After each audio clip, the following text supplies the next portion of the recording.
Welcome to the Real News Network. I'm Paul Jay in Baltimore. Welcome to part 2 of our series of interviews with Chris Hedges on our new show, Reality Asserts Itself. Chris is a Pulitzer Prize-winning journalist, a senior fellow at the Nation Institute. He spent nearly 2 decades as a foreign correspondent in Central America, the Middle East, Africa, and the Balkans. He's reported for more than 50 countries for the Christian Science Monitor, National Public Radio, the New York Times, for which he was a foreign correspondent for 15 years. You can read more of Chris's biography down below this video player here, and we're going to go right to Chris. Thanks for joining us again. So pick up the story at this Rockford College speech. Now, just to remind people that don't know the story, Chris made a speech critiquing the Iraq War, which led to him and New York Times going in their own directions, in different directions. As you're about to make this speech, do you realize, one, how controversial it's going to be at the moment of making the speech, and do you realize you're going to have this big fight that results in you leaving the Times? No. And yet, I had spent my career as a foreign correspondent, and Sidney Schanberg, who worked for many years for the Times and was eventually pushed out of the paper as the Metro editor for taking on the developers who were friends with the publisher and who were driving the working and the middle class out of Manhattan. So now Manhattan's become the playground of hedge fund managers primarily, says correctly that your freedom as a reporter is constricted in direct proportion to your distance from the centers of power. So if you're reporting from Latin America or Gaza or the Middle East, as I was, or the Balkans, you have a kind of range that is denied to you once you come back into New York and into Washington. So for instance, I could go on National Public Radio and offer a very frank critique about Slobodan Milosevic and what he was doing in Bosnia, what the Serbs were doing in Bosnia. But to come back to the United States and be that candid about George W. Bush was to get me in deep trouble. And yet, having spent 7 years in the Middle East, having been the Middle East bureau chief for the New York Times, an Arabic speaker, months of my life in Iraq, I understood, like most Arabists, that the invasion of Iraq was based on a fantasy. The idea that we would be greeted as liberators, that democracy would be implanted in Baghdad and emanate outwards across the Middle East, that the oil revenues would pay for reconstruction. All of this was absurd. And all the Arabists knew it. They knew it in the State Department, they knew it in the Pentagon, they knew it in the CIA. And certainly those reporters who had spent time in the Middle East knew it. And yet to speak out was a career killer. And yet I knew, as subsequently happened, that people I cared about would die in Iraq and other places because of this policy, and I felt that I had a kind of moral imperative to speak even at the expense of my career. When I went to Rockford College, I knew nothing about the college except that Jane Addams, a socialist and a pacifist who had been booed off the stage at Carnegie Hall for denouncing World War I, had been a graduate. I did not know that subsequently the trustees had tried to posthumously revoke her diploma. And so I spoke as I had been speaking about the war. It engendered a very negative response. Paint a picture of where you're at, who's there. It was the commencement address, and I think they thought they were going to get the Follow Your Dream speech, which is what every commencement speaker is hired to give, but I was not prepared to give. So it was 1,000 people. I began my speech. People started booing and hissing. With love,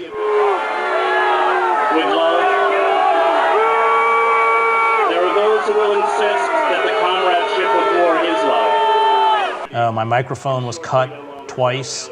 At one point, the crowd got up and began singing "God Bless America." But where is Rockford College? Rockford, Illinois. And then 2 young men in robes from the graduating class got up and tried to push me away from the podium. I had to cut my speech short. The security came and removed me from the podium before the awarding of diplomas. I remember getting down, I had an academic gown on, and I said, well, my jacket's in the president's office, and they said, we'll mail it to you. They took me to my hotel, watched me pack my bags, and put me on a bus to Chicago. Why did they invite you? I don't know. Did they not read your columns? Well, I think they thought that most commencement speakers bend to the occasion and give the usual soporific, boring, and instantly forgettable commencement address, and I just wasn't interested in playing that game. I did tell them, I remember at breakfast, that I was going to speak about the Iraq War. I don't think any of us knew.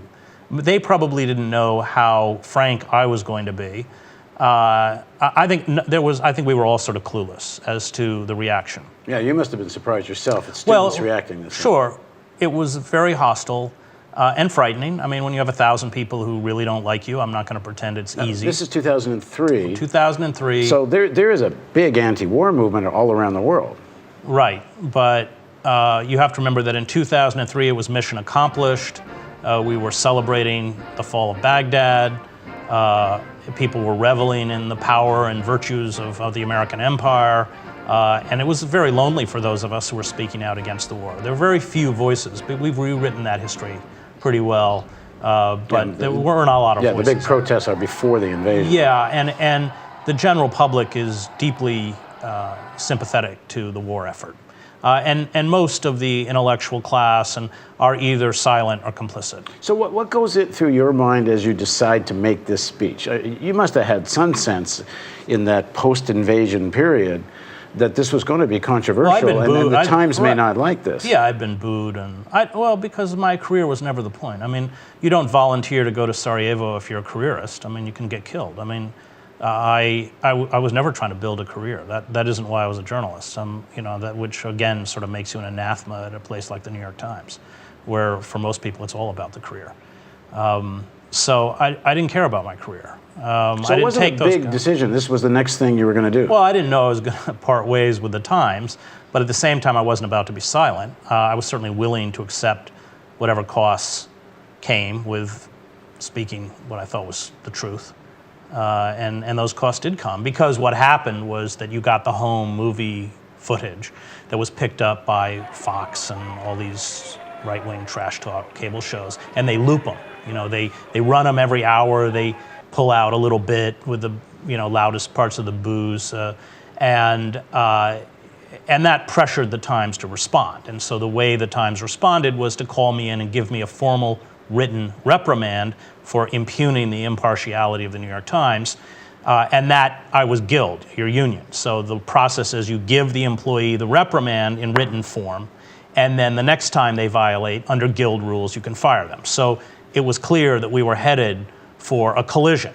Either I muzzled myself to pay fealty to my career, which on a personal sense would be to betray my father, or I spoke out and realized that my relationship with my employer was terminal. And so at that point, I left before they got rid of me. But I knew that I wasn't going to be able to stay. This decision that it was never about career, as we said in part one, and if you haven't watched part one, you really should watch part one and then watch part two. It was in the beginning, you were a religious man, and this self-sacrifice had religious roots and religious grammar to it. Did it still at this time? Yeah, and it still does today. I mean, you can't grow up as I grew up in the church. You can't graduate from divinity school as I did and not have that way of looking at the world and looking at your role in the world deeply ingrained within you. I have great problems with institutional religion, but the religious impulse, the moral imperative, is something that I hold fast to and that I think comes out of my roots. So, which leads you to not compromise with the Times. Right. Or anyone else. So what happens? You realize this is going to part ways. Well, I had written a book called War is a Force That Gives Us Meaning, which I was pretty certain no one was ever going to read, especially with a title like that. And I was cooked. I wasn't going to get a job anywhere in journalism, in American journalism. You're already out of the Times. Oh yeah, when I left. So I thought I was going to teach high school and coach track. I used to be a runner in college. So did you actually get fired by the Times, no, or you decide to leave? No, I left to go to the Nation Institute because I didn't stop speaking out about the war, and so it was only a matter of time. Now, with the written reprimand, it was clear that the next time there was a blow-up, they could get rid of me. And so I wasn't going to wait. I mean, I was going to be proactive. I was going to arrange for a transition to get out before I was fired. But it was clear that I was going to be fired. Now, this has got to be a big cut in pay. Yeah, you know, what the irony is that You got kids? yeah, the big thing was the pension, you know, in medical, I lose pension. But my book sold, War is a Force That Gives Us Meaning, sold 300,000 copies. So it was on the basis of that I didn't get much of an advance for that, but on the basis of those sales, I then could get a substantial advance to keep writing. And I really didn't take a deep economic hit at all. Because I was able, and I've been largely now over the last decade, to sustain those book sales enough that I can live on it, and I can do another book. I've not sold, no book I've written has sold 300,000 copies, but they've sold significantly. But I didn't foresee that at the time. I didn't know what I was going to do. So what do you make of, I guess the New York Times charge against you would have been that you've crossed the line from journalism to activism. They're accusing Glenn Greenwald of that with his coverage of Snowden. And of course, at The Real News, we get that often enough. What do you make of that whole line of argument? Well, let's look at what I was being reprimanded for. I was being reprimanded for challenging a non-reality-based belief system perpetuated by the Bush administration, and in particular figures like Dick Cheney and Richard Pearl and Paul Wolfowitz, who don't know anything about the instrument of war, which I happen to know very well, or about the Middle East. I was speaking out of a body of experience. I was speaking out of a cultural understanding, a political understanding, a religious understanding that they didn't have. And this wasn't a political opinion. This was based on years of experience in the region and in particular in Iraq. But it was a counter-narrative that challenged a narrative that was complete fiction. And so what I was being reprimanded for, if you really want to boil it down to its simplest element, was for speaking a truth that was at that moment unpalatable. I was going to mention at that moment, because is there also not something specific about that moment? It's not that long after 9/11.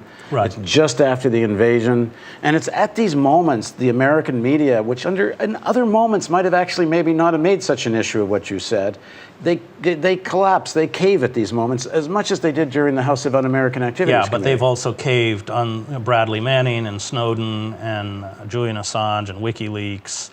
And I think the media, the American media at its best, which is, institutions like the New York Times have become anemic, and at its worst, which is the commercial airwaves, have just become tools of corporate propaganda. There's a crisis within the media establishment that is very, very profound and very frightening. And is there also something about the New York Times, the Washington Post, and pretty much most, if not all, the mainstream media, that there's certain things that are systemically threatening? They usually use the label national security to talk about those things.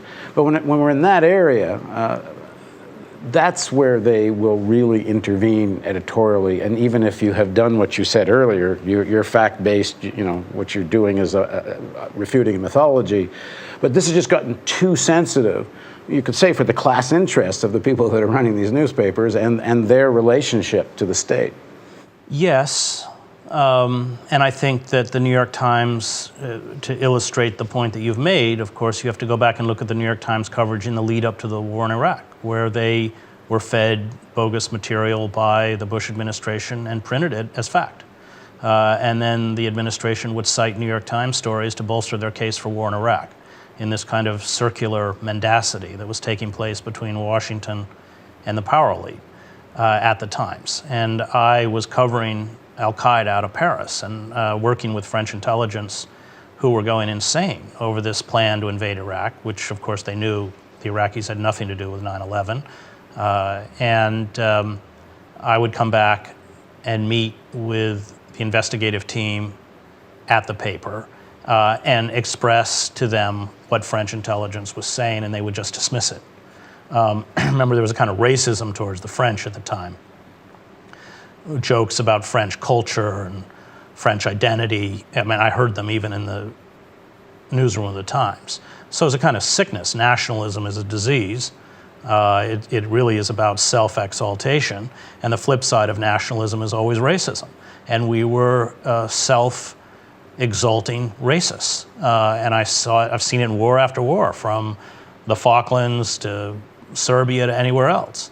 You drink that very dark elixir, and you become insane. And we became insane because, I was in the Middle East right after 9/11, and the Muslim world was appalled at what had been done in their name.